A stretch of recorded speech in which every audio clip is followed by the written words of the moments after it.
What's up, Legion? Welcome to I Still Call It Lariat. This is a very special episode. As per always, going into some of the bigger WWE shows, the WrestleManias, the SummerSlams, in this case, SummerSlam, we are doing a series of interviews. And today, I have a very good friend of mine. We have a lot of shared history and shared acquaintances, if you will. And he is the composer of pro wrestling, the chick magnet, if you will, Mr. Mozart Fontaine. Mozart, how you doing today, brother? I'm doing good, Steve. What's happening, man? And we definitely do. We talked about this. It, we have met in person somewhere along the lines of Jersey, Delaware, Northeast, so many years ago. But it's like, we get on a podcast together, and it's like we just have always been friends, like since childhood or something. Like Crazy. we're wrestling besties now all of a sudden, and I'm like, this is great. I love someone else who gets me, because I'm usually stuck talking to Slim, and he's too young for me sometimes, man.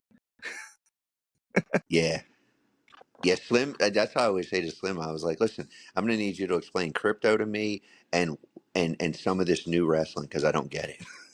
I am still not understanding new wrestling whatsoever. I don't know, man. There's so much stuff going on with new wrestling. We are where it's so different. I don't know. Is it different though? Like, should it be different? I feel like it should still be the same. Like I always like asking this. I guess I'll ask this now because we're already here. Do you think that the new style of wrestling has increased the amount of injuries that people are having now? Because it feels like that. Like, you never heard about like ACLs in the 80s, or if you did, like, it was never as detrimental as it is now. Like now, like, because you didn't work that way, tearing an ACL or tearing an MCL or tearing or your PCL, like, it didn't matter. And even like neck surgery, like, I know neck surgery is a lot more common now, but you talk to people now. I mean, think about even what Taz had neck surgery in 94 or 95, I think. I know it was early to mid 90s. And like, he's one of the few guys that it was so bad that like he had to have neck surgery. But most people didn't do that because that was a death sentence back then. Like, your career was over. And like now you hear a lot more about some of these neck injuries and these back injuries and shoulder and torn labrums. And I don't get it, because all these guys are bigger, stronger, faster. And like, I would assume that they would be less injured. Do you think it's just the style? I do. I think it's more of a high impact more of a risk taking style on a more regular basis. So it went from big shows to every show doing the high risk stuff, and then I think that probably to some degree, as you said, we're like on the cusp of that super soldier era where it's like there's so many supplements and there's so much stuff, illegal stuff, that can lend to long-term wear and tear on joints and things, and what's prescribed by a doctor, what's not. Even some supplementation that you can go buy at the store, like just by virtue of getting bigger and stronger, you've got more muscle, it's going to tear easier. But I really, me personally, attribute it more to the style. That's usually, A lot of off the top rope, high impact stuff. I mean, you and I broke in not too far apart, because I was 2003. Yeah, So like, you're only a few years before me, right? Like late yeah. It was 90s, 99. Yeah, 99. So yeah. So it was a right at, yeah, the same era. That was the pioneering of what everybody now turns on every week and sees on AEW, TNA, and WWE. I mean, AJ. There's some of the guys are still out there doing it.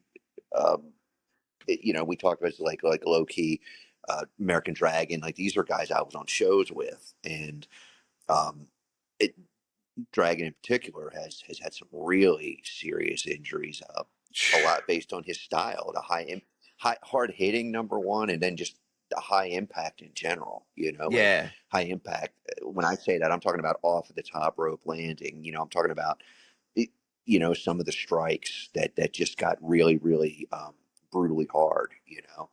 Um, it does wear on you after a while, and when you're doing it that many nights a week. But and as a matter of fact, I don't recall because I'm not particularly like close with him. I just knew him, but I don't think AJ's had a ton of serious injuries. So there's something to be I said about that too. I know he's changed his style a bit too. He's not uh, as he's put on muscle and gotten a little bit older. Like he's been really more choosy with some of the more high offensive stuff that he does. I know he's even said like he doesn't do I'll call it the sky twister. I Hmm. always forget what he calls it precisely, but he was Yeah. like, I don't do that anymore because I haven't done it in so long. And he said, like, if you don't use it, you lose it type of situation. Like, I can't do that move because I haven't done it Yeah. in who knows how long. And I was like, the spiral tap, that's it. So he Yep. doesn't do that anymore because he Oh yeah. hasn't done, like, he can't just break it out of nowhere. It's weird because you would think that like for him doing like a 450 or like the guys that do shooting stars, like, oh, like I'll just break that out sometimes. He's like, Hmm. no, I can't. That's one of those moves I can't just break out because it's a big show or it's cool or That's something like interesting. that. Yeah. So I was like, all right, Hmm. that's cool. No, and like you said, he's one of those guys who he's adjusted his style with his age. Yeah. Rey Mysterio is another guy like that, I think, where I was going to say, yeah, he definitely did over the years because he's gotten a he, lot more muscle than his frame was when he oh, was really really young. obviously, I Hmm. mean, when we first saw him, he was like 19 years old or whatever when he came on WCW, Yeah. and Hmm. and it Right. was, and it's one of those things where some of those guys, if you look, they definitely adjusted their style. Like, yeah, Ray he hits the greatest hits, but he hasn't, Hmm. like, he doesn't do. It's not like watching Malenko versus Mysterio back in Right. '96, which Not fans, at by the all. way, Legion, if you get a chance, go back and watch that. That's high flying wrestling at its best. Like Oh my goodness. that's the lucha Yeah. libre that I love. Um, by the way, I Yeah. know I said Hmm. greatest hits. Mr. Fontaine, I want to give you my condolences for today. For those of you who don't know, we are currently recording on a Tuesday. It's late in July, and Mr. Mozart is a huge music fan. And today we learned of the passing of Ozzy Hmm. Osbourne, and I know how big of a music fan you are. So I want to give you Oh man, it some was of my condolences on so that one. weird to me. Yeah. Yeah, it was. I hate when you lose any celebrity at this stage of life. Being just a little north of 50. It's like now your heroes are in their 70s. Some of them, Yeah, a lot of them. Particularly with music, they're starting to really get up there. It's like, man. But yeah, but Oz was, he was at some of the early WrestleManias. I believe he's in the celebrity wing, so he's got a lot of tie to a pro lot. wrestling. So, Uh, uh, yeah, he did a yeah. lot of stuff with them, especially kind of later. He did Hmm. some stuff with them because he was when they were doing like Yeah. the Osbournes and the reality show. He was doing stuff with them for a while too. Yeah. So I mean, rock and roll, and That's a wrestling always classic has that reinventing connection, of right? career. Always. And that's reinventing of a career several times over. I mean, like several times over, like from, going from Sabbath to his solo career to reinventing his solo career a bunch of times to actually reinventing his whole celebrity through, which is, his wife Sharon. She's a, you know, business genius, they got, I was just recently just watching them, talking to people today, we're watching them on the Osbournes Want to Believe, which is with his son Jack and the paranormal stuff. So he's reinvented so many times since the '60s that I think any wrestler could look at that career in entertainment and say, "All right, well, how did he reinvent?" It How was did he almost do it? reminiscent of how like Taker over the years would I reinvent was himself, go back, I was just go gonna say back and that. go, Mhm. it's a cool parallel because the he never changed. It's not like, because I think sometimes and I remember being young in wrestling, we talk about kind of reinventing and kind of being, moving forward. And I think some guys thought that was a name change, a complete and utter look change, a complete and utter style change. And it failed. I saw it fail so many times on the independents because I saw it work a few times. There were times where you had to completely say, I'm going to I'm going to just start from scratch. Yeah. But to me, when I say reinvent, like, he never changed his stage name. He never, the look changed with the times. I mean, if you look at the 80s, he was looking a little more glam metal. Then he started to get a little more gothic in the early 90s when, the grunge and the new metal came out. So you would change your look per se, which, like with wrestling, you could change your look a little bit. Um, Not terribly change your in-ring style, though, unless, like we just talked about, it's a great tie-in too, an AJ or a Mysterio, where, okay, number one, they're on, obviously the biggest stage in the world. The schedule's a lot more. You're not going to be doing some of those moves every single night. You go from once or twice a week now to almost every night of the week. You're probably going to think twice about what exactly you're pulling off, when you're pulling it off, why you're doing it. Can you still do it? Should you still do it? Should Um, you still do it? but That's I think always a big one entertainment, too. should you still do it? Yeah.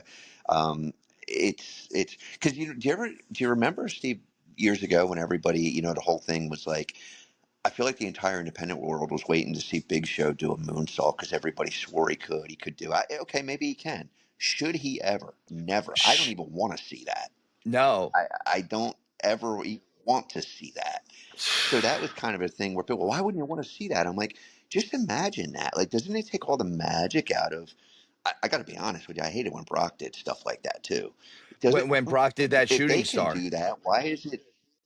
Yeah, Oh when God, Brock yeah, did that shooting that was star, brutal to and I watch. remember Kidman got Oh, really, really mad about it. And I realized, like, obviously Billy Kidman, not the hmm, star that Brock Lesnar was or is or any of that, but at the same time, right, like, he's like, I don't like, I can do the F5. That doesn't mean that I do it. Like, and what's more was right. when Brock Hmm. screwed it up, and like, don't get me wrong, he slipped. He definitely slipped, but like, and I know he can do Oh it, yeah, or sure, he could, but right. like we said, should you do it?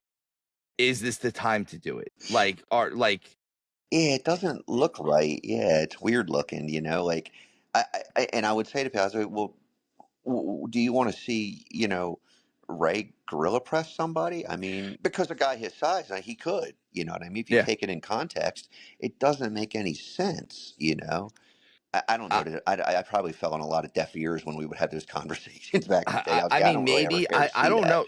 you So know? my co-host says this all the time, and we talk about the rules of psychology, the rules of wrestling, basically.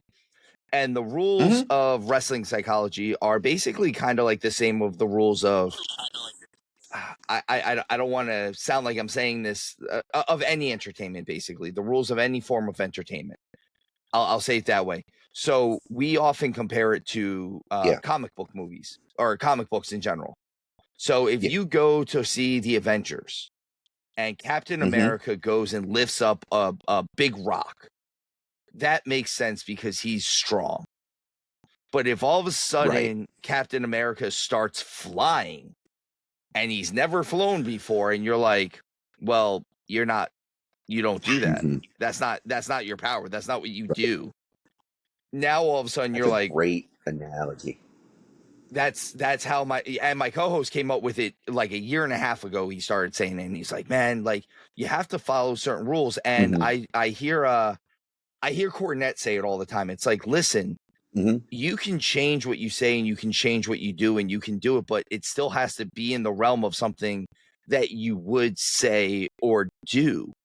You have to still keep it in that realm. Otherwise you you disassociate the fans from you at that point. Like, they don't know what you're doing Yeah. anymore.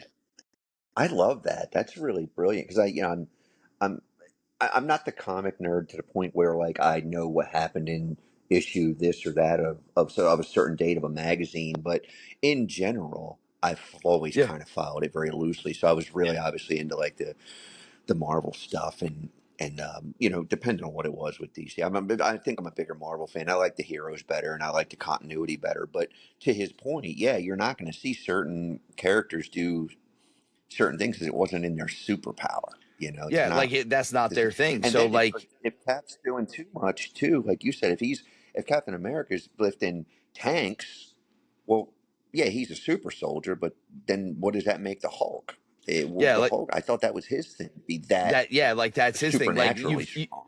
You know. you've taken away someone else's job, which it's funny because we Hmm. talked a little bit about the recent marathons of pro wrestling when we were not on the show. And Yeah. I've obviously reviewed it and talked about it on show, but that's the thing, man. Like Hmm.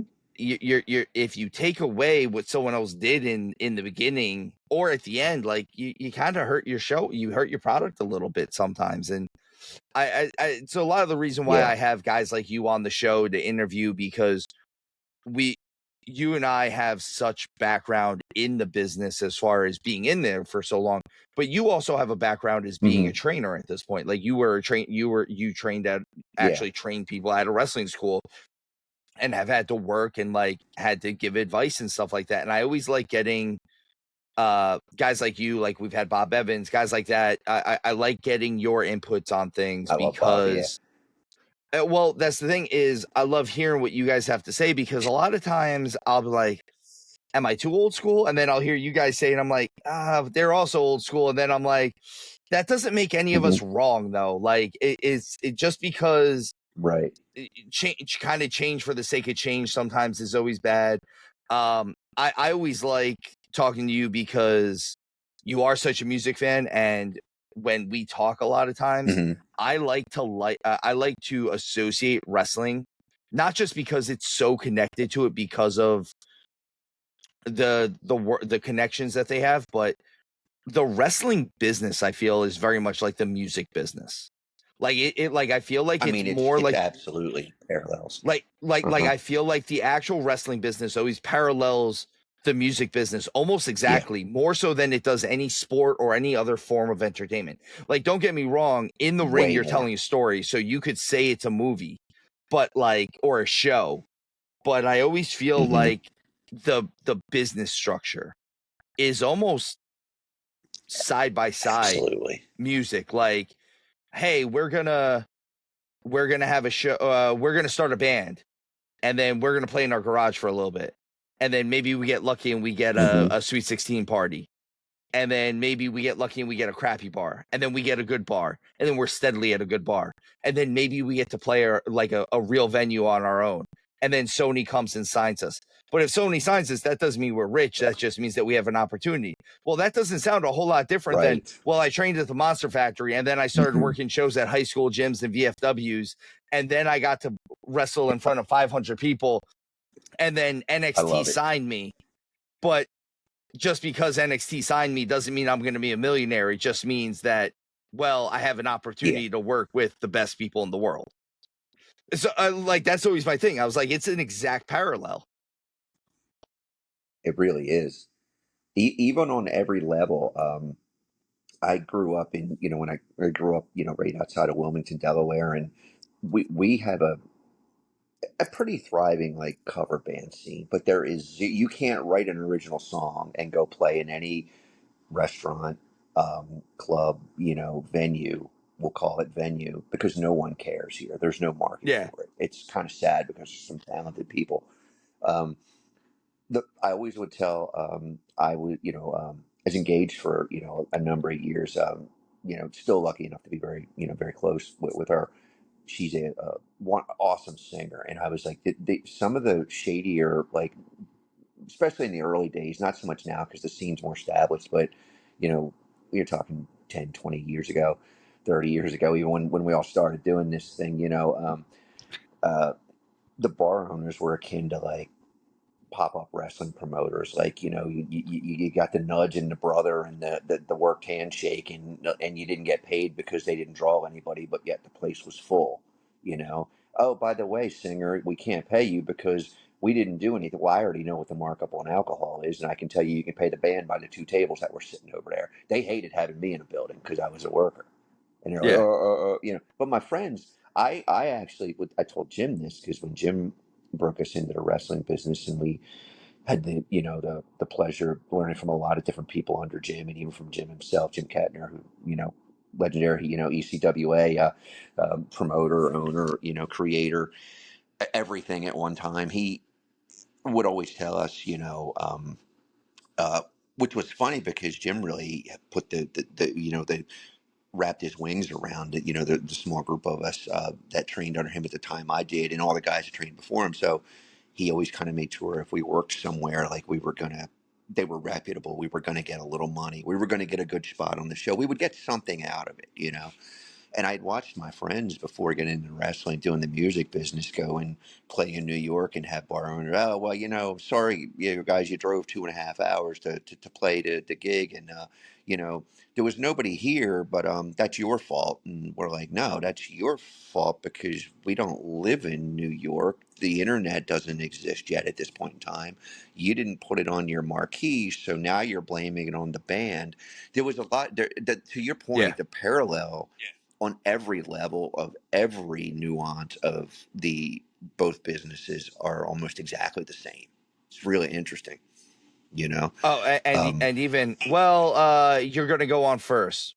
You know what? Our main event, or mhm. our headliner canceled, so you're gonna go on last. You know what? They're showing up now, so we're gonna throw you somewhere in the middle See that? somewhere. Yeah. Hmm. Yeah. That I Double feel like that bookings, like happens in people show music up and that with they're. wrestling. Oh man, it's crazy because sometimes I'd have to bite my lip when I, you know, be with you know, share my ex fiance, because you know we'd go places, and this wasn't, you know, even not that long ago, and you you're unpacking the car with the equipment, and then somebody else is too, and I'm like, wait a minute, is it, you know, and then everybody's sitting down looking at each other. Oh, the booker of the restaurant could put us both on. So I said, who's going to stay? Who's going to go? Like, eh, you know. And you know, fortunately, like for her at the time, and even like for me, like I never did wrestling full time, so I never depended on it for that payday. But for those, and that's why I do really honestly recommend, and I think I've even heard Bob say this a lot of times, like you're really not just gonna make it just on wrestling. There are ways to figure it out and make your revenue stream more, and Bob's got all these innovative ideas, but he's like, you're probably going to have to work in like a regular day job too. You, you really do, And especially in this day and not age. to Like say like, yeah, it's for sure. Eh, everything in the because world you're is just just too not gonna, expensive.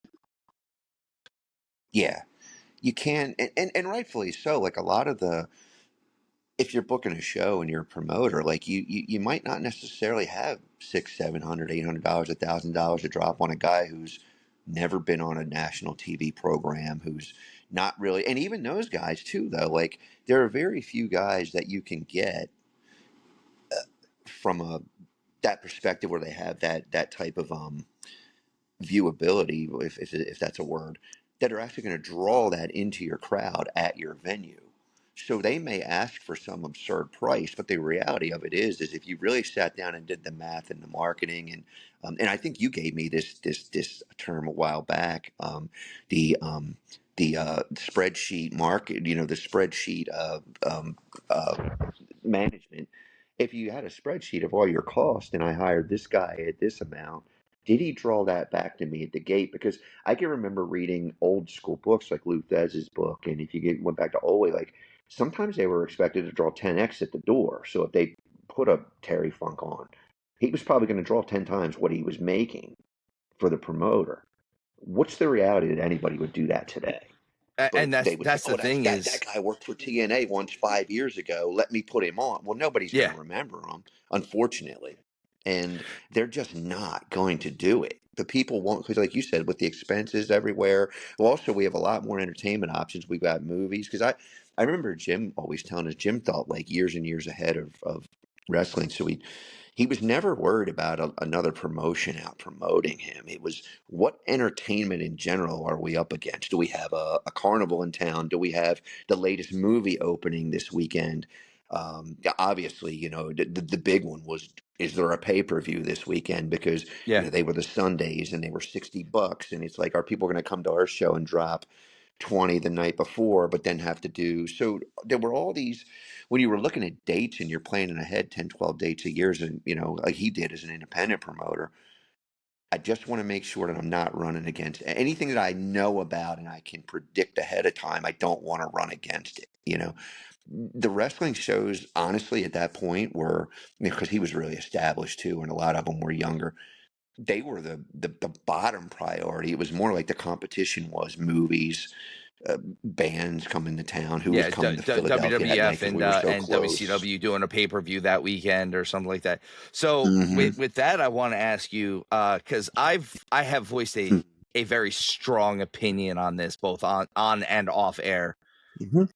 So obviously, I'm sorry, cross programming, cross programming as Yeah. far as promotions programming to go against a different program, basically a different another wrestling program.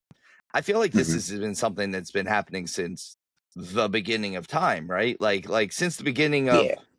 of promotions, at least, like since there were more than it's Yeah. ever since there was more than one promotion that was competing with another promotion.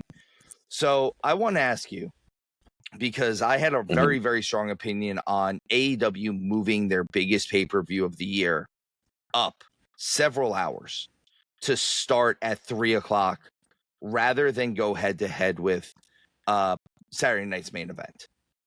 And I Hmm. I almost feel like that was a show of I don't know another way to put it, but a lack of confidence, or that they were definitely going to It is. lose, that they were going to definitely lose viewership. But that's your biggest pay-per-view of the year. The way I likened it was that would be like if in 1987, 1988, whichever one it was, if Vince moved WrestleMania 4 to either a different time or a different date because Clash of the Champions was being put on. And that was exactly Yeah. it's the exact same situation. Mhm. It is the exact situation. He never, and that happened, and he never moved. No, I mean, you I don't can't move. see Vince McMahon ever moving. He would have been like, Mm-mm. trust me, pal, we'll do it. Yeah. He'll They, get it matter of done. fact, they ran a show.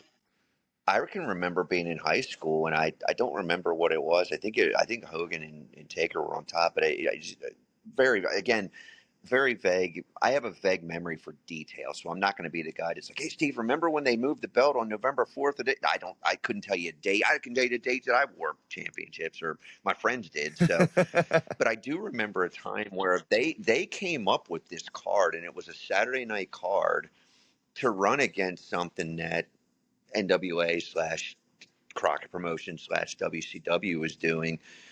And they put Taker and Hogan at the top, and I think they moved the championship off of Hogan and everybody's because of that. Like I feel like, number one, let's go back to the real root of the problem, and I'll be the bad guy because I don't care. I have nothing to gain. There is nobody in wrestling now at the time. I could sit with Stephanie McMahon herself, and there's nobody that's going to convince me that there's not way too much wrestling content on TV across the board. There's There's almost too 30 much. hours at least. But I if you put all the companies together, I there's say it all the somewhere time. close to 30 hours. Yeah, Hmm. I say it You all the can't time. do it. You can't do it a week. Mm-mm. I talk about Kids it can't as do it. far as Adults can't do it. no, and I say it with me doing the show. Like I'm like, yeah, everyone realizes like I work Yeah. I do a full-time job. You do a full-time job. Like we have lives outside of Yeah. wrestling now, but we still love Hmm. wrestling, and I have to put full-time hours into the podcast because of how much wrestling is on every week. There Yeah. is literally wrestling on every day. Every day. There's not Every a day day that wrestling for is not several on. hours. Yeah. And Yeah. I never thought I'd live to see Now that, but we also, have. Hmm. I Well, never thought I'd live as a young to fan, see I would have that. thought. Yeah. Did you think though, as a young kid though, I was, oh, wouldn't that be great if every day? But it's not because you realistically can't do it. I mean, you got like New Japan on at some weird hour in the middle of the night. You got TNA on at some weird hour in the middle of the night. You've got AEW like running weird hours and then rerunning, and then WWE itself just in its original content every week. Now that's also including this stuff like the LFG and all the behind the scenes stuff. Like You there have is NXT, you so have now the Evolve stuff. Like everything there's literally pro evolved. Yeah, wrestling on every single day of the week. yeah. I'm And guessing that's that the without 30 hour, pay-per-views. because I can remember when without pay-per-views, right? So I think too when you I don't know the ins and outs of the business aspect of it, and I had small glimpses back in the day when I was more active, but I don't know why they went to Saturdays. I don't know why everything's a 2 day event all of a sudden. I don't know why it's 5 and 6 hours long all of a sudden, because I don't feel like you have enough talent to fill that, because then you're putting on talent that unfortunately might not be ready to perform at that level. So you're the argument maybe could be, and I don't know because I've never talked to anybody, but maybe it could be, well, we're just giving them exposure. Okay, that's cool, but at what cost? Like, I think you said it to me. We were texting last week. It's a disservice to all the talent, because if you put somebody Yeah. brand new on at the beginning of the show, or even if you just try to tuck them in between somewhere, if they're up, you know, if you're putting a brand new wrestler on and you're squeezing them in between, Penta and Andrade and Ray Phoenix, they're not going to do the crazy acrobatic stuff that those guys can do. No. If you put them between, around an Orton or a Cody, they don't have the savvy that they don't have the star power of a Cena. So you're doing everybody a disservice by trying to squeeze every single person you have on the roster into every show, you Yep. know. Well, and you and I have spoken And about you came up this. with that. That's not. I can't take credit for that. I got to give Steve credit for that, the listeners, because that was how he put it. And I'm like, yes, it is a disservice to everybody, because Yeah. they're not getting the correct rub, and the guys who are either the stars or the guys who are doing their niche way better are there's not enough of an ebb and flow in the show for the fans to care. So that's why you see a dead crowd sometimes, I think. Well, and I say it all the time, and I think we've had this conversation. Like, match placement Mm, is almost as important as anything, because like I can go all the way yeah. back to, so I say it all the time. I can be quoted on the show, I can be quoted on your guys' show, I can be quoted on several shows Yeah. as saying that my favorite wrestling event of all time, my favorite pay-per-view, the event that made me want to be a pro wrestler fully, as if I wasn't already there. I Hmm. was 9 years old, and it was Right. it was SummerSlam 91. SummerSlam 1991 was top to bottom the most phenomenal WWF show I think I've ever seen to this day. When you Hmm. open up a show and your opening match is a 6-man match with Ricky Steamboat, Kerry Von Erich, and Davey Boy Smith versus Paul Roma, Hercules, and the Warlord, and you end the show with the theatrics of Hogan and Warrior versus Slaughter and his group. Like, Right. you started with great wrestling. You got Perfect versus Hmm. Hart the first time. Hart won the IC title. But I always say it this way: is they still put a popcorn match in there. They still put it in there. Hmm. And the sad part is the popcorn match is what we would consider an awesome match. So the popcorn match Hmm. was just a dip in between a really awesome match and another really big crowd pop match. So they put this match in there that they knew was going to make everyone go down a little bit. So they did Yeah. the Road Warriors, the Legion of Doom at the time, because that's what they were calling them in the Yeah. WWF. And they did a no DQ tag team title match where they were challenging to get the titles from the Nasty Boys. That's a huge match. Yeah. In between Yeah. that and the actual main event, which was Hogan and Warrior versus Slaughter's group, Hmm. they put in Greg Valentine versus IRS. Now that's a great match. But in between those two matches, Absolutely. but think about it, in between those two matches. Like, you're like, yeah, that's Yeah. amazing. What a rush. Oh, all right. Like, Yep. cool. They like this would have been great 2 hours ago. Yeah. So I think it was the slowing down, like you see it was the roller coaster. It was okay. We're yeah, going to bring you down to a more slower pace, a little bit more of a technical brawling style. Then we'll get back up to the excitement again. Yeah, and then you And bring I think Hogan that back in I don't and know he tears the shirt off and everyone pops and exactly. everything's huge. And Everybody's like, and yeah, you went from Hulk and Animal. Yep. and It's brilliant if you think about it. And I don't really. it's absolutely brilliant, but also that was done by design. I say it all the time is, and I know Yeah. you're not a Oh, it huge was. AEW guy, but AEW I think misses the ball on match placement sometimes because some of their That's why I'm talent not a puts huge on. AEW guy. It's not the talent. It's just the No, way it's it's it's booked is it's like the what? way things are done sometimes, and they do Yeah. because I can send you a link to a match or something like that, and I'm like, yo, go watch hmm this Tony Storm. I'm a big Tony Storm guy. I will sing her praises all day long. Yep. I think she gets every aspect of the business, but also a lot of Yeah. times I think her matches have suffered because of where they are on the show. They I know what they think hmm they're doing. I understand the thought process of what they think they're doing Yeah. sometimes. They're thinking along the lines of, hey, we're gonna do a world tag team title match, and then we'll do a women's world title match, and then we'll do the world title match. And the problem hmm is you did a world tag team title match with like FTR versus like Moxley and Claudio, and hmm then you do Tony Storm versus girl wrestler B, who their match was phenomenal. It was amazing. It was such a great match. But you had to follow FTR and Claudio, and then you're putting it before a world title match with, Yeah. I don't know, Bryan Danielson and Swerve, and you're Right. like it was a really good match, but like this that shouldn't have been my popcorn match, and it's kind of my popcorn match now. Yeah. It's I think that there's a couple of problems to tackle there.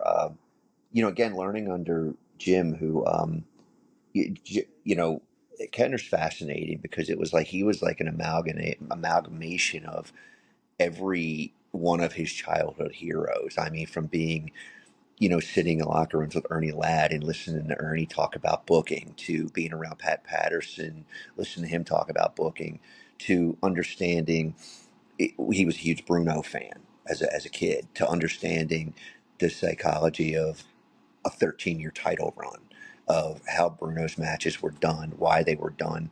And when you start to understand like what because he'll never tell you that, like you have to be in a conversation with him to understand. I mean, it was just like 2 years ago. He's like, yeah, so when we were kids, I remember going to like a local show and Professor Tortanaka was pulled up in this van and, of course he tried to scare us. And then, we ended up, befriending him and we're talking to him and he was, you know, not giving away the wrestling business, but in a way, he was almost training him and his group of friends what it was like to be a great heel. What do you? So when you get that kind of knowledge soaked into one, by the time I get to him in '98, start training, with Glenn Osborne, who, if no one knows, it should look Glenn up. He was one of the originators under the Philly wrestling scene under Joel Goodhart and the original TWA before Extreme Championship Wrestling. He was Eastern Championship Yeah. Wrestling and very knowledgeable. But anyway, so you have this lineage coming up, and then my long-winded point to get back to what you were saying is there's a couple of problems, and I don't. One or two major ones that I see with that type of mentality is that number one, we were talking the 90s, like you were talking 90. And even let's just go back to the 80s when we were young enough kids to be like, oh, okay, now we understand what we're watching. It's not just our grandparents or our parents watching it. The business had long gotten away from booking to titles and to status. In other words, what I mean by status is that old term, which Jim didn't like us using and was like, I'd prefer you not to here because we don't have a curtain jerker match. I don't want anybody disrespected. My opening match is as important as the main event of the night, which I will be calling the finale of the show. Okay, cool. So right away, everybody's ego is taken away, whether you're me, brand new, or you're Christian Cage coming in working for Jim, who's at the time was the light heavyweight, WWF's light heavyweight champion. He was actually Yeah. on TV as the champion, and I believe at the same time, again, I'd have to look it up, but He was our I heavyweight champion. Yeah, I think So he was. I it, think when he came on, they let him finish up a few dates, and he was with you. I remember he was with you they guys let him towards the end of finish the. up a few dates with Jim, and yeah, and a couple of other reputable high high, some of the promoters that had some more respect among the big companies, and he Probably so we like a learned Dennis right away that Carluzzo and stuff like that. I think they Dennis, let yeah, him because use with some of those guys. Dennis was hanging around. Yep, Dennis I was getting to know Dennis pretty well before God forbid he passed, and I was a shock because I really liked Dennis, but they at least it was to me anyway. But I was young, and but you learned right away that I think that especially with AEW, because it's like, oh, look, we're a wrestling company, they're an entertainment company, screw them. You can't really book. First of all, there's too many titles in wrestling. You don't need to mimic every women's title to every men's title, and you don't need let me count them, a North American. There was 19 titles we had looked up, Howard and I, Yeah, in WWE alone. yeah. Too If many. you count There's if you retro. count I NXT, wouldn't even want half I of those. Yeah, I think 19 when I looked titles it up in. in AEW at Mhm, one point, if I counted all the titles that were getting defended on a single pay per mhm. view, there was more title matches than there were non-title matches. Like Yeah, it so was it like doesn't make him special. We're right back to the Big Show concept. Like, should he? No. Can he? Probably. He's an athlete. But, should you have every title? No, you don't need that many titles because that's a booking catastrophe in of itself, too, because you've got to which worry title is more about important than the booking other each title. champion strong. Yeah, Yeah, which one's more? and What? Mm-hmm. obviously We'll your get to world this, but title the is supposed to be WWE's the most mess. important title. Like your world title is supposed to be the most Yeah. important. But when you get to the mid card Mm-hmm. titles, I'll go the AEW route on this. Is the international Yeah. title more important than the continental title? Is the continental title more important than the TNT title? Are uh, like how do you, or in WWE's case, which world title is more important? I would argue to I say the hate that. WWE title. Mm-hmm. I would argue to say the WWE title is the more important one. That's the one with the Mm-hmm. lineage. That's why when people are like, "Oh, there's a chance they're going to let Cena retire with the belt and he's going to go away with it," I went, "You're out of your mind." Mm. If Nah. if they have There's if already Triple shades of him H, turning. Yeah. yeah, if Triple H still has any type of control of the company, they're never going to do that. They're never going to do that They because shouldn't.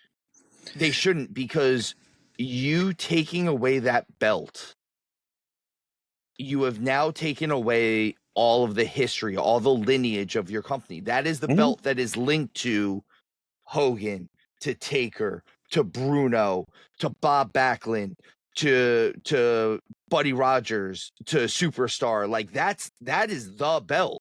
Hmm. That's the one that Dusty didn't get to hold. Like your world Right. heavyweight title, for as many times as they've rebooted it, I mean, at this point, I has no mean, lineage, but the original one at least was the one that had the it's lineage to yeah, the NWA title. yeah. And I think that and I stopped watching for a bit. I actually started watching again recently. A good friend of mine, she likes to watch, so we'll watch and BS back and forth on the phone, or sometimes hang out and watch it. But and also too from being on the podcast, I want to be a little bit more relevant. But I would even argue to say at some point they even splintered the belt that Dusty didn't hold just by virtue of how many times that they actually combined them. Because yeah, technically, how do you know which is which? Jericho was an undisputed champion. Then there was The Rock. Then there was this one. Then there was that one. I mean, everybody was an undisputed champion at yep. some point. And then, are they? And if I'm not mistaken, are they still calling Gunther the The, undisputed? no, What? Because what is he undisputed of if you have Gunther is another the world title? heavyweight champion, and the Rock, Okay, or the belt that Cena and holds is the undisputed WWE Universal Championship or something like that, or the undisputed WWE Championship, whatever it is. it, But like, I feel like yeah, there's got to be some dispute if there's another world champion, isn't there? yeah.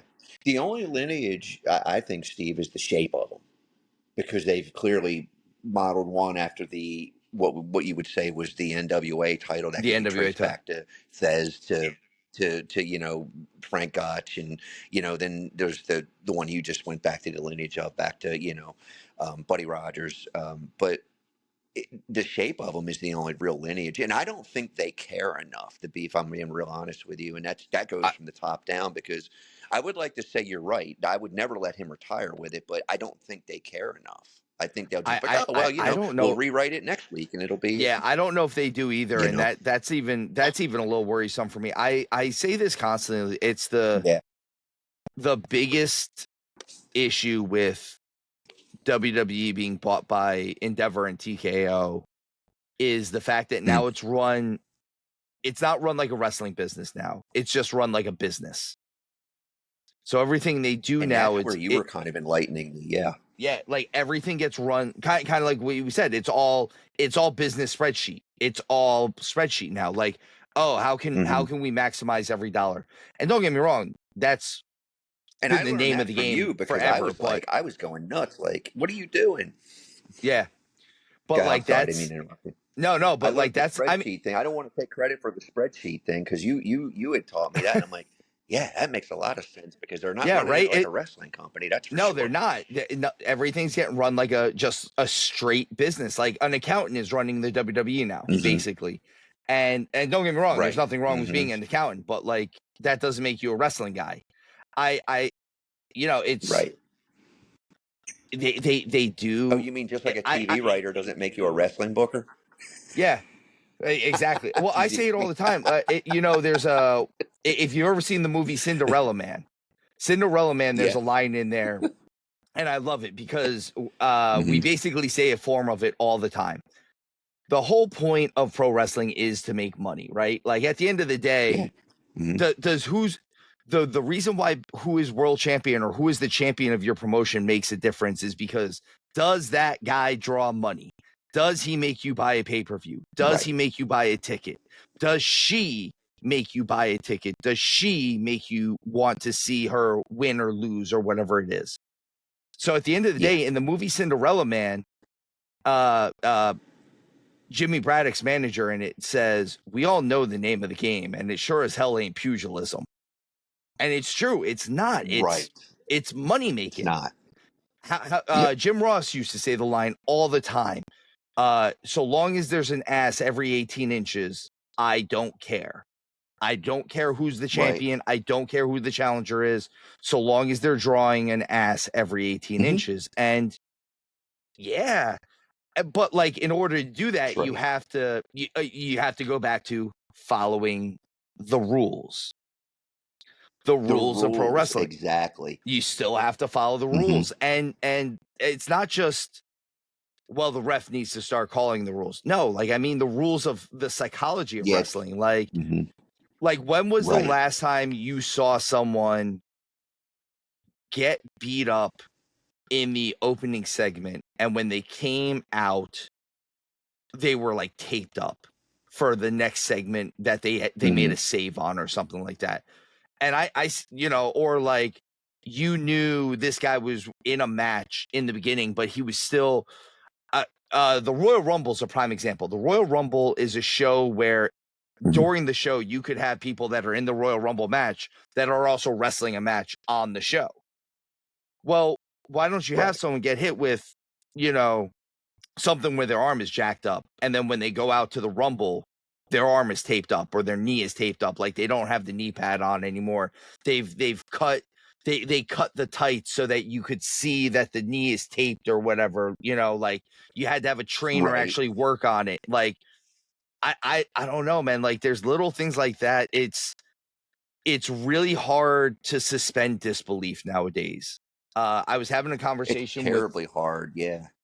so I say this one all the time. I won't take credit for this one. This is not a me thing. I've stolen this from other old school talent. So before I get Right. credit for this one, how do I how do I suspend disbelief if the guy that's supposed to be coming down to make the save of my hero that's getting beat up? First of all, how do I believe that he's just coming down to make the save when his music hits? You're telling me that the guy had his That's one music of my queued pet up already? peeves. Yeah. Yeah, like it. And then he Right. comes out and does a full entrance. He still does like Yeah. like don't get me wrong, Penta is the one that's the prime culprit for this one recently, but on the last AEW pay-per-view, when they were beating the crap out of Christian Cage, Edge, Adam Edgeland, as I like to call him because I refuse to call him Cope. Adam Edgeland Right. came out to his music, did his full Hall of Fame entrance, including the pyros, and then ran to the ring. Oh my God. Yeah, that's it's become more of a spectacle than it has a let's suspend disbelief. So here, so this is interesting, and this kind of just light bulbed in my head. So um, particularly with AEW, because I think they're a lot worse. I think it makes them a distant second to WWE because of stuff like that. They will tell you they're the wrestling company.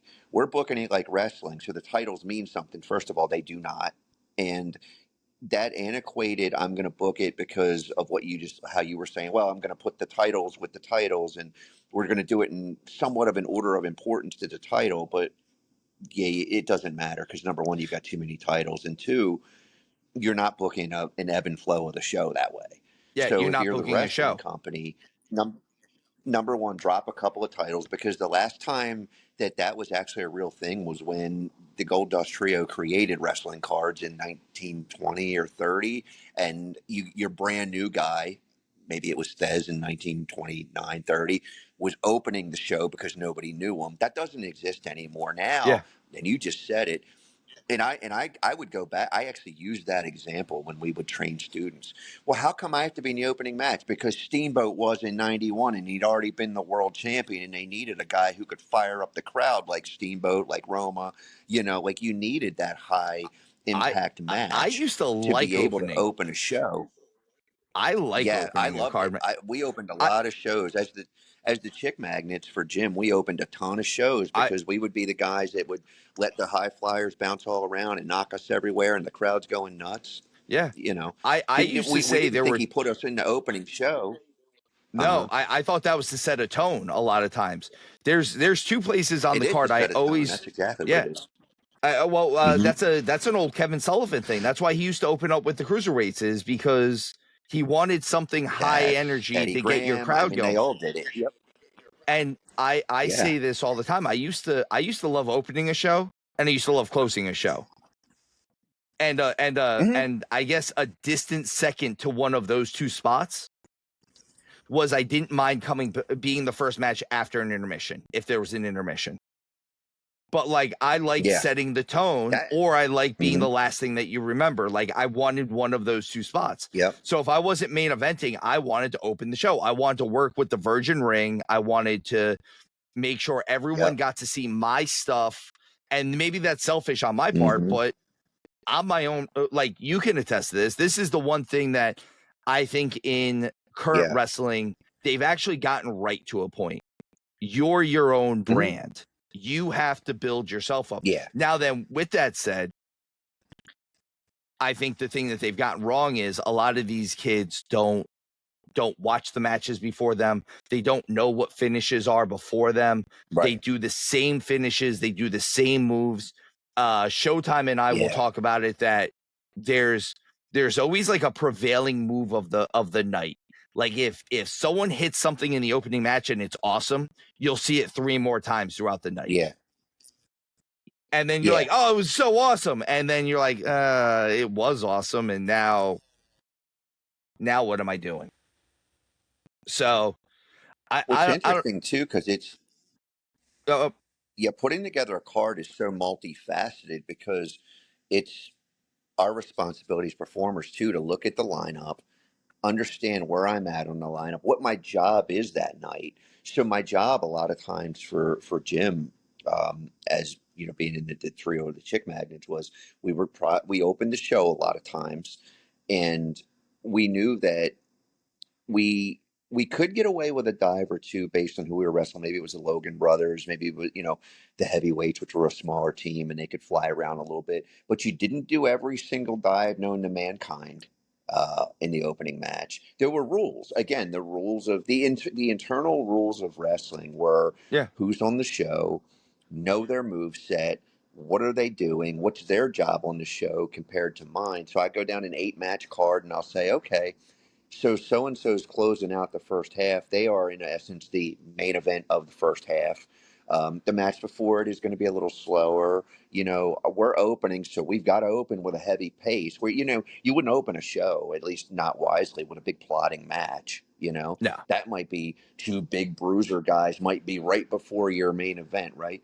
And I remember asking Jim at one time. I said, "What would take precedent over the heavyweight title?" And he said, without hesitation, a very important feud, very, very, very important blood feud. So for example, he had a long running story of we had a really great manager named Rocco, who was the master. He had gone on for the entire year. The ownership of the promotion was at stake.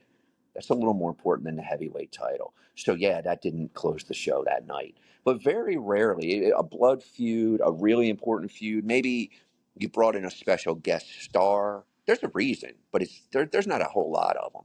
So you No. typically probably want to close it out with your heavyweight championship, because that should be the main feud, you would think, other than having a guest star, a main star, a WWE guy come in like we would back in the day. They're probably not going to wear a championship because they're there for a shot, you know, unless you're Unless Christian it's and he was Lawler. hanging around for a couple of Yeah. shows. But Or unless it's yeah, Lawler, unless it's because Lawler, yeah. Jerry seemed Hmm. to hold every title in the history of existence. Exactly, yeah. But I think that There's there's an an ebb actual and flow count to where shows. there's an actual count. I don't want to interrupt you too much, but there's an actual count where Lawler's held like 400 different titles. I wouldn't doubt it, and probably It, legitimately. I mean, yeah, when like I he's say legitimately, legitimately that's had probably a like legitimate count. I Yeah. listen, when I first broke in, and you have to figure Lawler was probably he's got to be in his 50s in 2003, right? Like by that point, like Probably, yeah. 2003, 2004, 2005, like he was doing commentary. Hmm. Jerry Lawler Yeah, was the Jersey All Pro heavyweight champion when I he started was. I remember. when I started helping out Jersey All Pro doing ring crew stuff. That was in I love it. 2004. That was in 2004. Right? Like he So was cool. and like I forget who he lost it to. I think he might have lost it to Moff. But like it was in a three-way where I like want to say he did too. I think it was, yeah. I'm but not it was in a sure. three-way where he didn't actually need to lose it to Moff. Like Moff beat someone else so that Jerry didn't have to take the pin, because there was no way Jerry Lawler was taking a Right? burning hammer. Right? I would have paid to see that. I would have absolutely have paid to see that. Dude, I'm gonna have to ask Moffat and be like, I'm gonna be like, what did Jerry say when you asked him to take the burning hammer? So, I, That would probably no, be one of the few things that would get him cracking up. Yeah. yeah, it would be the Hogan moment. Doesn't work for me, brother. Yeah, exactly. Be like, how's No, that go no. again? Wait a minute. What? I've never heard of that move. But yeah, I think that. Yeah, right. He's like, I'd be like, here's a CD. Go watch me for a while, and then we'll talk in a little bit. We'll put Yeah, a match right. together. I don't know if you realize this. I do a lot of pulling my strap down and throwing rights. Yeah, I, exactly. I think that yeah, I wish that there would be more continuity to like, and again, I think WWE is much better at it than AEW. From I actually couldn't follow AEW anymore because I'm like, what in the hell is going on this show? Like, just completely out of order, completely like chaotic looking from beginning to end. And I'm like, I don't really get like what they're trying to do here, because and again, like you said it earlier, I think I know what they think they're doing, but they're not. It's like, why are you? First of all, we're not in 1920 anymore, where you put the lesser guys on for. I don't even want to say lesser, the less known guys on first, and then you kind of build up the card as who's known yeah. more. Now that hasn't existed, like you said. I mean, Kevin Sullivan learned that from Eddie Graham, who was Well, watching guys before him. That whole thing I think faded that's the biggest in the problem. Just how 50s you and said that. 60s. Like you said, Kevin Sullivan learned Hmm. from Eddie Graham, right? So, like, if you Yeah. look at every great booker in history, every great book, and I'll throw Vince in there too. Let's not discount Yeah. what Vince McMahon did in the business. Now, Vince was also smart enough to know what he didn't know. Is he a So monster? Pat Patterson Possibly. did a lot of behind the scenes stuff. Yeah. Yeah. But who did Vince sit under? Vince sat under Vince, sat under Vince Sr., Vince who was Senior. a great Yep. promoter, who sat under Dr. Exactly. Jerry Graham, or who sat under blah, blah, blah. Yep. Now, then, if you look, And Toots Mont, who was, Toots Mont, you the look lineage to those guys went all the way. who We was it? lost the lineage Watts. somewhere. Watts sat under somebody. Dusty sat under Yeah. Graham. All these guys sat under great Ernie bookers. Ladbrokes, Yeah. Like all these a lot of guys the sat under UWF stuff, great the bookers. Mid-South. Like Exactly. I know it's obviously a wrestling term now because of Jericho, but they all sat at the learning tree of another great booker. And this isn't I'm not knocking Tony Khan for this. Tony hasn't sat under anybody. And unfortunately, I don't know if he knows what he doesn't know. I'm always impressed by guys who know what they don't know. Like Vince knew what he didn't you're know. right about that. Yeah, like Vince always knew what he didn't know. So, or what he knows what he doesn't know. Yeah, that's the way I'm trying to put it. So, like, that's why he would surround himself by like the Pat Pattersons and the Cornettes and the Bruce Pritchards and all these guys. Vince could come up with the beginning of his story, and he could come up with where he wanted to get to. But the wrestling stuff that needed to happen in between, he didn't always know how to get to. Yeah. So he would hire a guy like you or me and be like, hey, I need to get to this point. How do we do that? And you'd get, 3 or 4 guys that would be giving them input. And then, certain workers that were there too that would be giving them input on stuff. And I'd always ask Jim, and it was a conversation I had not that long ago, because one of the things that was always lost on me is, okay, I know, like you said, if somebody said to me, here's where I want to start and here's where I want to end, I'd say, okay, cool. I think I know how to get there. But my biggest problem would be, how do I know who has chemistry with who?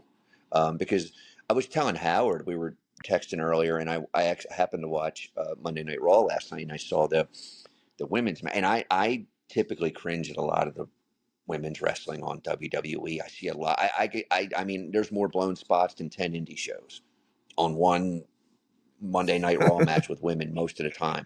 I don't know why, because I know who trains them and I know that they should be as adept as they are, but I don't know why. But now I do. They have no chemistry.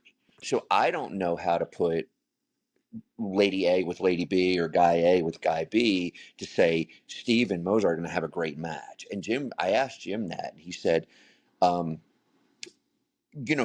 I would have seen them somewhere else and just see the chemistry. So I'm like, oh, I'd like to bring those guys in. Or I'd see a tape of somebody. And after a while, he could look at a guy and look at me and say, oh, you'd be paired well with this one. Now, again, that's a you good raise style. your own value, like you were saying, by being able to wrestle with any style. So he could put me in the early days, and probably even still could at my advanced age, with somebody who, I could take a flying head scissors or catch a crossbody or things like that, where maybe I wasn't the guy executing them, but as the heel, would I be anyway? Because I was predominantly, again, wrestling rule set. Like, why am I doing fancy, cool moves as a heel? Which I would always because joke, it's I cool, never man. met Like Seth that's Rollins, what heels do now. They do fancy, right. cool moves. But the Seth Rollins thing screwed me up so bad as a trainer, because all my students would come and want to do all his moves. And I'm like, he's the heel on TV. Why do you? Well, he does it. Well, we ain't him, and we can't sell tickets doing that. They also have to worry. They had a different problem that we had, which is merchandise sales. So you want people to buy his stuff. So you want him to be a cool, slick, polished heel. As an old school, going back to the independent scene, if he did that, he'd be the babyface. He would Because absolutely it just be doesn't work any other way. Well, Ricochet. Ricochet's a heel right now, but he worked. Why? But, Why would Ricochet ever be a heel? Ricochet should be an underneath babyface, right? Like he should be a guy that's trying. Like he's the guy that needs to beat the big guy. He's the guy that does the shooting star press because that's what he has to do to beat the big guy. And I'm like, I Yeah. don't. The problem is Ricochet does awesome moves, but if you listen to him talk, he is a heel. Hmm. He's naturally a Hmm. heel, and I get that too, like not going against the grain. Yeah. One of the guys who I really like, Right. and this might be a guy that you actually have some association with or some knowledge of, and I always feel like Hmm. he doesn't play the hand that was dealt to him enough, and that's Eddie Kingston. I really like Eddie Kingston. I think Eddie Kingston cuts a really good Hmm. promo, and I think Yeah, he Eddie and I have never gives. met, but I like Eddie. Hmm. So I really like Eddie's promo and character. With that said, Hmm. in the ring, I don't know if Eddie necessarily plays the hand that he was dealt. Hmm. Eddie tries to give this love letter to like All Japan Wrestling, but the problem is he's presented as the everyman. Well, I can't have you doing Japanese Hmm. strong style and be the everyman. I need you to work the everyman style. I need you to work like Dusty. I need you to be the new Dusty. Hmm. Now, did Dusty throw a drop kick every so often? Yeah, it was horrible. It looked disgusting. I love seeing it though. Hmm. Would Dusty Yeah. throw a big move every so often, a crossbody or something? Yeah. But like I need Kingston to act like the guy that he portrays, which is the guy that's been in 1700 bar Okay. fights. And instead Right. he's throwing half Nelson suplexes and machine gun chops. And I'm like, no, Mm. I need you to be the guy that's like, yeah, like when you say you need to worry about me smacking you in the mouth, I need to worry about you smacking me in the mouth. Like he's one of those Right. guys I could, Yeah. like I need to. He's one of the few guys that I could see being like, yo, your finisher's a knockout punch because you've knocked out 700 Hmm. people or something like that. I could see it like Yeah. that, or like a version of a lariat, like something like that. Like you Plus, he you do looks like that dude, too, you know. yeah, Just visually, if you look at him, he doesn't look like the guy who's going to throw these technical holds. He looks like the guy that's going to punch you right in the mouth. Hmm. exactly. And that's the thing is I just don't, and he portrays that. I'm like, he just doesn't. I don't know, man. Sometimes someone has to have a hard conversation with you and be like, you're not doing yourself favors. I wish someone would have had that Hmm. conversation with me at times where I'm like, and I don't know if I would have listened, but at the same time, tell me. Maybe I would. Maybe, I did. I had the conversation, and even still to this day, do I still, Jim's my mentor, a good friend of mine, and I'll chat with him every now and again about things, and um, I had a couple of hard conversations because I wanted to wrestle like Chris Benoit when I was a kid, and I wanted to be able to do all the moves, and some of them I could pull off, and I really liked his style, but looking at me visually, I had long hair, which is hence where Mozart came from, and it flew around everywhere, and I was more suited to an 80s Bobby Eaton, Tully Blanchard, Arn Anderson type smash mouth style. Eaton, who, I'll never claim to be as smooth as any of those guys, especially Bobby, who was one of the greatest ever. But I, Bobby's I, so I could good. emulate my natural movements were more like them than they were the guy that I wanted to kind of wrestle like. And, Jim would sit down with me. We would sit down like once a year, talk about where we're going to go with the storylines, possibly what do you like, what do you don't like, what are we going to do, where do you see yourself going, what are your goals, with the promotion this year.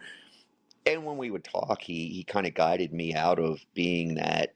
And again, I was cast as a villain, as a heel, because that's more what I was suited for, what I looked like, how I moved. And he's like, well, you can. By the time we had honed it so well, he had hired Mike Tobin, and he had hired Brian Sosha.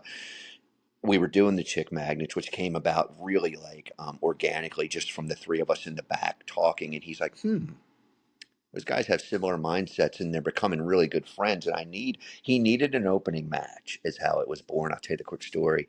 And he said, and rather than have it look like just some random thrown together opening match, I got a couple, and I can't remember who the first team was we wrestled. Tobin would know.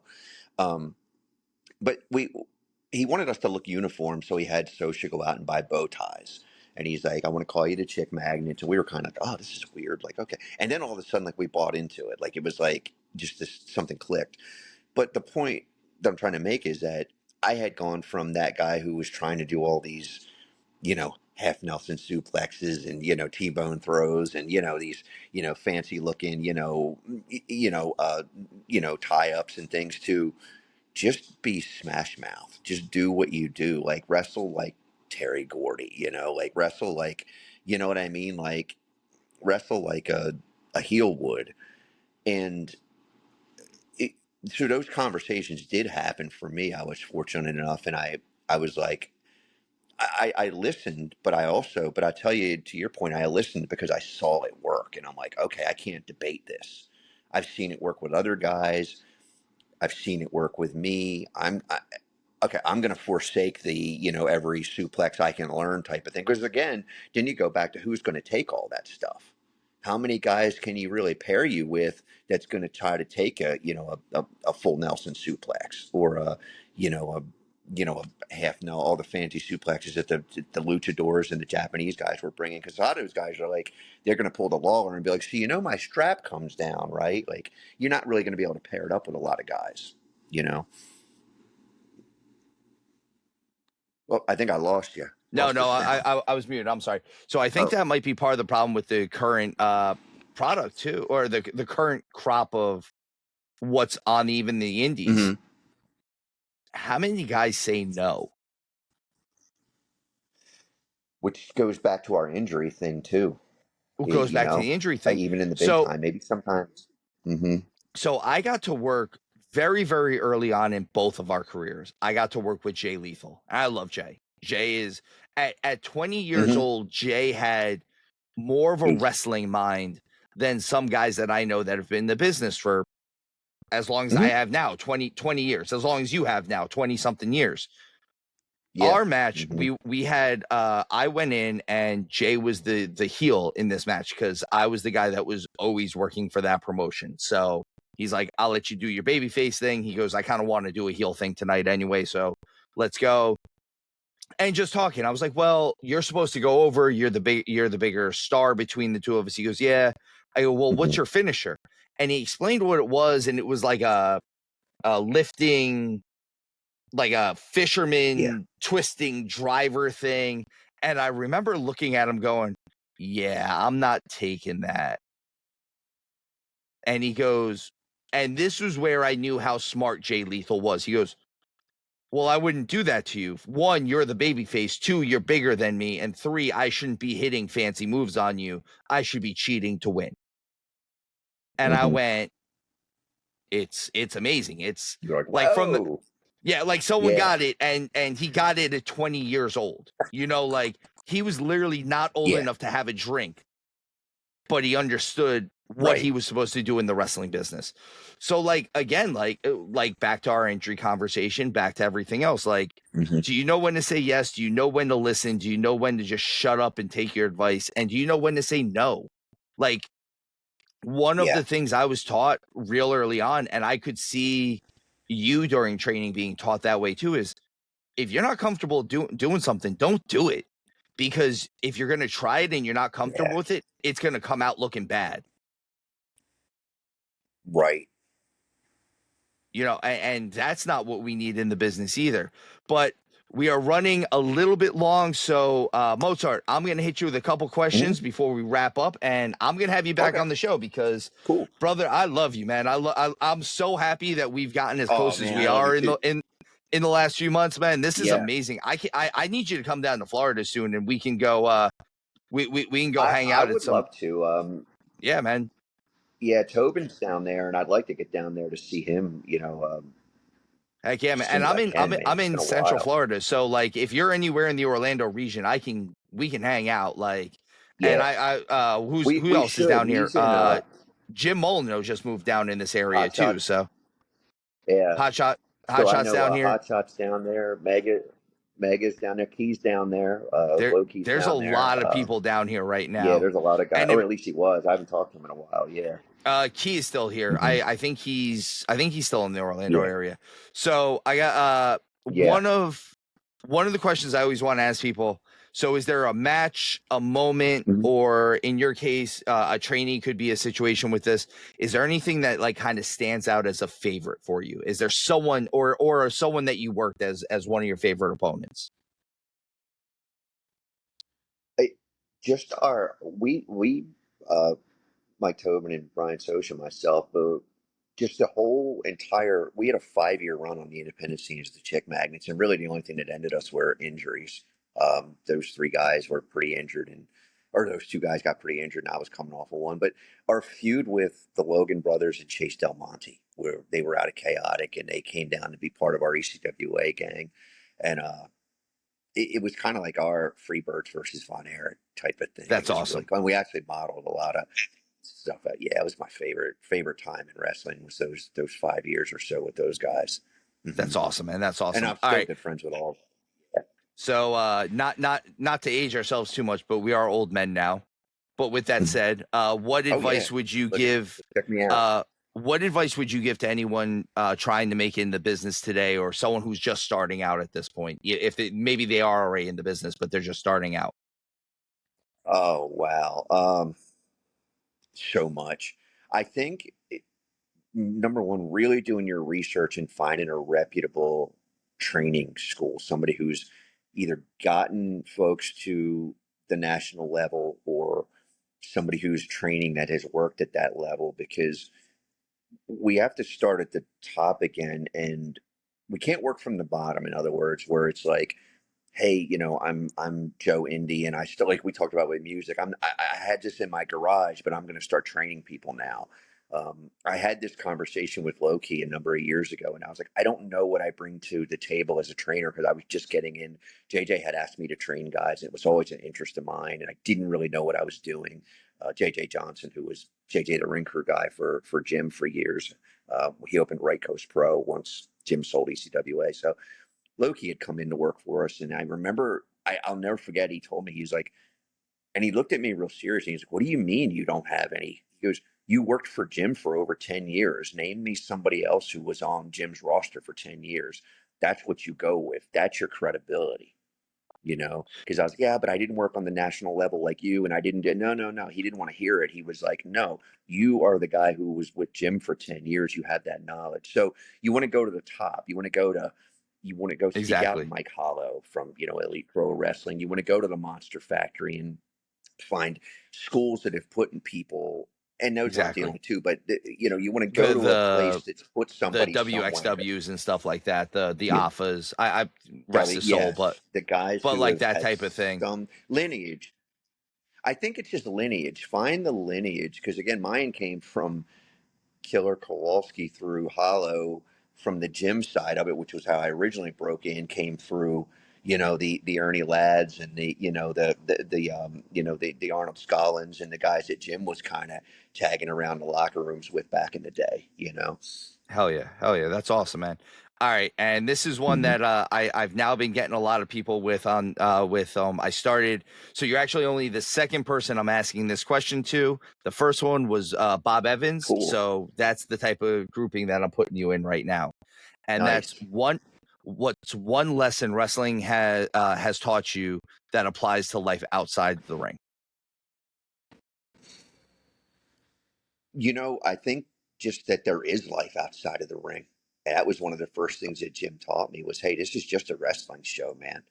It's a business, but there's life outside of the wrestling business. You take care of your family, take care of yourself first. And by the way, Bob Evans too is an extremely credible guy. I don't mean He's to leave anybody out when I'm talking. no, he Find no, lineage. he's one of those Bob guys has that a I lineage. he's definitely one of those guys. I say Bob's it an old I tag partner. so I associate you like Bob too, where Hmm. the national product, the people who just are fans of wrestling might not know who you are or might not know who Hmm. Bob is or some of the other people that Yeah. I occasionally bring on the show. But I say it all the time. You don't know who Bob Evans is, but I bet your favorite wrestler knows exactly who Bob Evans is. Yeah. Like I because he's probably asked him for advice. exactly. Yeah. And I when I say find somebody, that got somebody to the national level, right? So not everybody has, like, you know, I don't know, and maybe Bob has, but I don't know that Bob's directly trained somebody that they were directly, you know, scouted and picked up. He might have, because he's been involved with that for a long time, but I haven't. So like what I would bring to it is just the lineage of, you know, you have to question train. It doesn't make sense. Like, in other Yeah. words, go, this is a, we as a nation, though, and this is a big deal, have lost the ability to critically think. So if somebody's telling you, like you said earlier, like, you know, just learn when to say no and what doesn't make sense. Does it make sense to you that you're in the opening match and you've done every single spot known to mankind, 14 Canadian destroyers and diving off the chandeliers? What's the rest of the card going to do? Yeah. What's everyone And else doing? yeah, and what did that serve the crowd watching it? Because now they're probably tired, and you know, so I think it's just a common sense thing, being able to like critically think. You know, follow and lead. I'm not saying you know, because wrestling there is a hierarchy, and there used to be some egos where you couldn't really buck the system, but most of the guys I found were really, really, really, really good at teaching you, you know, even if it Nice. didn't feel like they were teaching you at the time, and maybe you were being, you know, scolded or, you know, something. And because, you know, again, I don't ever advocate anybody being stretched or, you know, beat on or, you know, screamed at and demeaned, but, you know, to pull somebody aside and say, hey, you know, I never forget, like Reckless Youth was one of my heroes. Tom Carter, he pulled me aside one time and he said, hey, you know, I noticed that, you, I was doing something and I was selling my injury, and about halfway down the aisle I stopped and he said, next time I want to see you walk through the curtain, walk all the way, you sit back down here where we're at now before. And I felt really dumb and I was like, oh my God, like, oh God, you know, oh man, that's reckless. And, but he didn't mean anything by it. He was trying to help No, me. And he's just yeah, trying to get you you better. know, Yeah. um, That makes exactly, sense. you know, and he didn't do anything wrong. It's just that you have to be able to take that criticism too, because I felt dumb. I was like, yeah, what do I know better than that. But sometimes in the heat of the moment, your adrenaline's rushing and you're excited because something maybe came off well or you're in front of the crowd. But it's very important to listen, but also be able to critically think and say, is somebody just, if something really doesn't make sense, I would challenge it, not to their face. Maybe you go to somebody else you respect and you get an opinion, which again, critically thinking, you're not saying, well, you know, Mozart told me this, so I'm going to go ask Bob and make sure it's okay. And then Bob told me this, so I'm going to go ask so and so to make sure it's Yeah. okay. Just to be able to share in the art form, you know, like, you If know, you think nothing about a else, if you guitar don't player. understand why I'm saying it to you, Mhm. I would say to go ask someone else, because then at least someone Yeah, else might be able to either explain it's my a good point point. better, or be like, no, that Yeah. doesn't make sense. It like that doesn't work for your Hmm. product, so don't do that. So like, I definitely get that. I say it all the time. Yeah. I did an EC3 seminar a couple years ago, and he Oh, fixed my cool. promos so much. Like, it was one of those things where Yeah. I cut a promo on the fly for him, and the things I forgot to do, it was after he told me that I forgot to do them. I was kicking myself because I'm like, man, I know better than that. I Yeah. should have done that. And then, but like now, I had someone tell me in every promo that I ever cut afterwards, I was Hmm. like, nope. Say who you are. Say why you're there. Remind everyone what you're doing. Hmm. Remind everyone why you're a badass. Like, you have to go through that sometimes. Yeah. I'm like, all right, cool. I get it. Isn't it Um the same? Isn't it kind of like the what, who, where, when, why? Like just yeah, explain it's like you know the I, basics, like you're writing a story. Yeah, yeah. Well, I I always go with remembered it, but I think it's Heyman said it too. He goes, what do I do when I walk out there? I introduce who I am, and I say or hmm, who I'm there for. Who are you and why are you there? You yeah, have to get that out there. Who are you and why are you there? And to your point, when you were talking about how shows are arranged, um, hmm, before we go, I just want to get this one out with you, because I think I've said this to you before, and I fully just buy into this one. So the guys that did South Park, hmm. Trey Parker and Matt Stone, they did like they did a class. They were teaching a class, and this was well after they had done like Book of Mormon and stuff like that. And they go, the reason why certain shows, even though they're exciting, kind of suck is because everything that you do, every scene is like a beat, and in between your beat, if something happens and your statement to get to the next beat is and then, you're done. You can't do and then. It has to be Okay.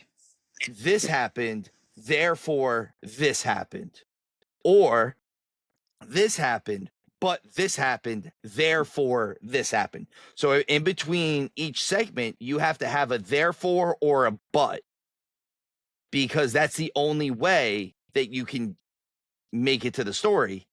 Where if you say, well, he kicked him and then he punched him and then he did this and then he did that, well, that's a crappy match.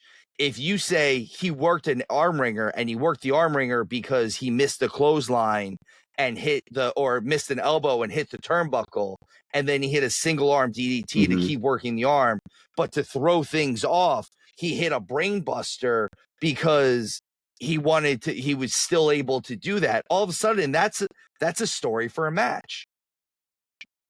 Yeah. So like, That's it's always I one of like those that. things.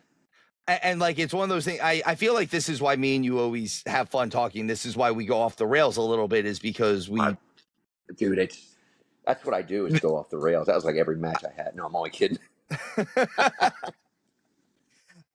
So before we go though, I want to give you a chance, plugged any upcoming stuff you got going on, obviously like VOC Nation or anything like that. But if you have any matches, I'd love to hear about them, bro. And we'll make sure that I get links. Links for all this stuff will be below in our description if you're watching on the YouTube or if you are listening on one of our streamings. So I think, well, first of all, yeah, I'll say that, Howard Morgan and I, we have a show on the VOC Nation, part of Brady Hicks from Pro Wrestling Illustrated. It's kind of family of shows.